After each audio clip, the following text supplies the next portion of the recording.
ದಿನಾಂಕ 9/6/2025ಕ್ಕೆ ಶ್ರೀಮತಿ ಲಕ್ಷ್ಮೀ ಲಾಗಲೋಟಿ ಅಂತ ಸೆನ್ ಪೊಲೀಸ್ ಸ್ಟೇಷನ್ಗೆ ಹಾಜರಾಗಿ ಒಂದು ಲಿಖಿತ ದೂರನ್ನು ಕೊಡ್ತಾರೆ. ಆ ದೂರಿಂದು ಸಾರಾಂಶ ಏನಂತಂದರೆ, ಇವರು ಮಲ್ಲಾಪುರ ಗ್ರಾಮದವರು, ಬಟ್ ವಸತಿ ಇರ್ತಕ್ಕಂಥದ್ದು ತೇರದಾಳದಲ್ಲಿರ್ತಾರೆ. ಇವರು ಎಂಪ್ಲಾಯ್ ಆಗಿದ್ದಾರೆ. ಬಾಪೂಜಿ ಕೋಆಪರೇಟಿವ್ ಬ್ಯಾಂಕ್ ಏನಿರುತ್ತೆ ಆ ಬ್ಯಾಂಕಲ್ಲಿ ಇವರು ಎಂಪ್ಲಾಯ್ ಆಗಿ ಕೆಲಸ ಮಾಡ್ತಿದ್ದಾರೆ.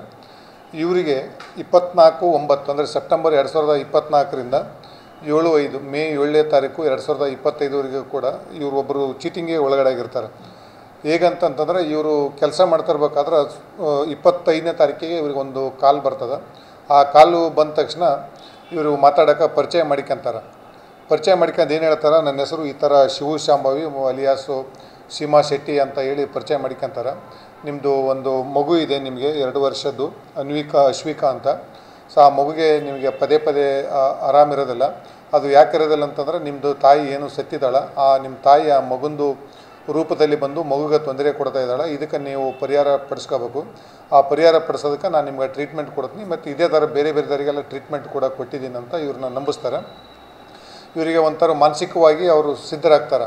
ಹೌದಲ್ಲ, ನನ್ನ ಮಗುಗೆ ಆರಾಮಾಗಿ ಇರ್ತಾ ಇದ್ದಲ್ಲ, ಈಗ ಇವರು ಟ್ರೀಟ್ಮೆಂಟ್ ಕೊಡ್ತಾರೆ ಅಂದರೆ ಮಗು ಒಳ್ಳೆಯದಾಗ್ಬೋದು ಅಂತ ತಿಳಿದುಬಿಟ್ಟು ಅವ್ರಿಗೆ ಏನು ಹೇಳ್ತಾರೆ, ಅವ್ರಿಗೆ ಪ್ರತಿ ಅಮಾವಾಸ್ಯೆ ಮತ್ತು ಹುಣ್ಣಿಮೆಗೆ ನಾನು ಇಂಜೆಕ್ಷನ್ ಕೊಡ್ತೀನಿ, ಅದನ್ನು ಮಗುವಿಗೆ ಕೊಟ್ಟರೆ ಇಮಿಡಿಯೇಟ್ಲಿ 2 ವರ್ಷ ಬೇಕಾಗುತ್ತೆ, 2 ವರ್ಷದಲ್ಲಿ ಆರಾಮಾಗುತ್ತೆ ಅಂತ ಹೇಳಿ ಇವರಿಗೆ ನಂಬಿಸ್ತಾರೆ.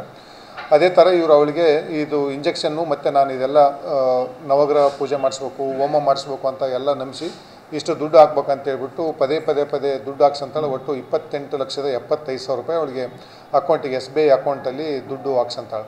ಸೊ ಇವಳಿಗೆ ಫೈನ್ ಡೇ ಗೊತ್ತಾಗುತ್ತೆ, ಇಲ್ಲ ನಾನು ಮೋಸ ಹೋಗ್ತಾ ಇದ್ದೀನಿ ಇದು ಅಂತ ಹೇಳ್ಬಿಟ್ಟು. ಯಾಕಂದರೆ ಅವ್ರು ಯಾವುದು ಇಂಜೆಕ್ಷನ್ನೂ ಕೊಡೋಲ್ಲ ಮತ್ತು ಏನು ಪೂಜೆಗೆ ಯಾವುದೂ ಕೊಡೋಲ್ಲ.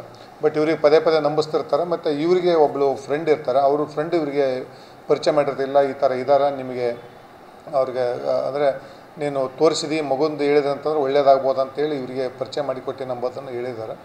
ಈಗ ನಾವು ಸೆನ್ ಪೊಲೀಸ್ ಸ್ಟೇಷನ್ದಲ್ಲಿ ಪ್ರಕರಣ ದಾಖಲೆ ಮಾಡ್ಕೊಂಡಿದ್ವಿ. ಏನು ಆರೋಪಿ ಸೀಮಾ ಶೆಟ್ಟಿ ಇದ್ದಾಳಲ್ಲ, ಅವ್ರನ್ನ ನಾವು ಅರೆಸ್ಟ್ ಮಾಡೋದಕ್ಕೆ ಆಲ್ರೆಡಿ ಟೀಮು ಕೂಡ ಫಾರ್ಮ್ ಮಾಡಿದ್ವಿ. ಆ ಟೀಮು ಕೆಲಸ ಮಾಡುತ್ತಾ ಮತ್ತು ಇವ್ರಿಗೇನು ಆಗಿರ್ತಕ್ಕಂಥದ್ದು ಏನು ಚೀಟಿಂಗ್ ಆಗಿದೆ 28 ಲಕ್ಷದ ರಿಕವರಿ ಮಾಡಿಬಿಟ್ಟು 28,75,000 ಅದನ್ನು ವಾಪಸ್ಸು ಕೊಡಿಸ್ತಕ್ಕಂಥದ್ದು ಪ್ರಯತ್ನನ ನಾವು ಮಾಡ್ತೀವಿ.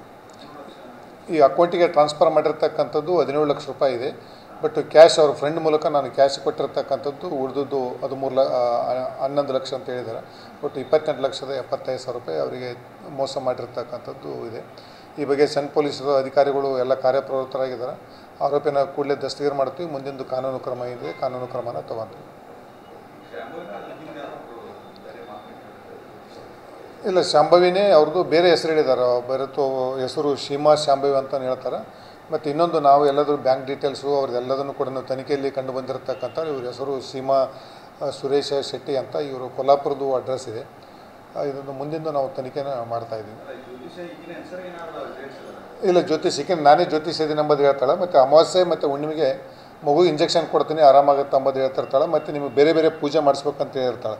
ಏನು ಮಗುಗೆ ದೆವ್ವದ ರೂಪದಲ್ಲಿ ನಿಮ್ಮ ತಾಯಿ ಬರ್ತಾಳೆ, ಅದಕ್ಕೆಲ್ಲ ಕೂಡ ನವಗ್ರಹ ಪೂಜೆ ಮಾಡಿಸ್ಬೇಕು, ಹೋಮ ಮಾಡಿಸ್ಬೇಕು ಅಂಬೋದು ಹೇಳಿ ಇವರಿಗೆ ಮಾನಸಿಕವಾಗಿ ನಂಬಿಸಿ ಇವ್ರ ಕಡೆಯಿಂದ ದುಡ್ಡು ಹಾಕ್ಸ್ತಕ್ಕಂಥದ್ದು ಕಂಡು ಬಂದಿದೆ.